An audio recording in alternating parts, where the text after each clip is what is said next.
ഇവിടെ പ്രകടമായി നമ്മുടെ നാടിൻ്റെ വികാരവും പാർട്ടി സഖാക്കളുടെ വികാരവും എല്ലാ കാലത്തും പാർട്ടിയുടെ അകമഴിഞ്ഞ പിന്തുണയാണ് പാർട്ടി ശത്രുക്കൾ ഒത്തിവലിക്കാനൊരുങ്ങിയ എല്ലാ ഘട്ടത്തിലും ലഭ്യമായിട്ടുള്ളത്. ആ പിന്തുണക്ക് ഒരു കുറവും ഒരു ചാഞ്ചല്യവും ഇല്ല എന്നതാണ് ഇന്ന് സഖാക്കൾ വീണ്ടും വ്യക്തമാക്കിയിട്ടുള്ളത്.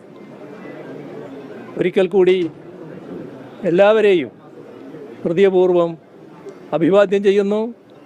ഏതിനെയും നമുക്ക് നേരിടാൻ ഇതാണ് നമ്മുടെ കരുത്ത്. ഒന്നിച്ച്